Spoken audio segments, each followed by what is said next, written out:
এতক্ষণ ধরে বুঝতে পারছিলাম না পার্কটা আসলে কি নিয়ে, বাট এখন বুঝতে পারলাম। এক তো এখানে একটুখানি কালচারাল টাইপ সঙ্গীত গীতি ডান্স অ্যান্ড অল ওগুলো শো চলছে। তারপর এখানে অনেকগুলো কুঠির টাইপ বাড়ি আছে, এই যে যেমন এইগুলো ওইগুলো, ঠিক আছে, কুঠির টাইপ আছে বাড়ি।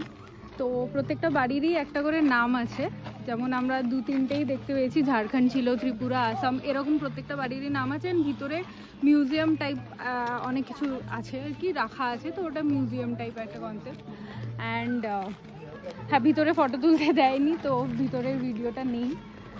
আর বাকি এখানে হচ্ছে আরো, এটা সিকিমের বাড়ি, এই জন্য ড্র্যাগন আঁকা ওদের মেন যেটা হয়, আমি জানি না ওটাই কি বলে, যাই হোক। তাছাড়া এখানে আমরা দেখলাম হচ্ছে স্ট্যাচু, তাই তো, স্ট্যাচু দেখলাম অনেক ধরনের। অ্যান্ড হ্যাঁ, ব্যাস এটুকু। ওভারঅল জায়গাটা খুব সুন্দর, আসতে পারো। এটা আই থিঙ্ক নতুন করেছে বা কিছু একটা, কারণ আমি যতবারই এর আগে শান্তিনিকেতন 4 থেকে 5 বার এসেছি, আমি দেখতে পাইনি। তো এটা আই গেস এটা নতুন করেছে, তো সবাই আসতে পারো, মাস্ট ভিজিট।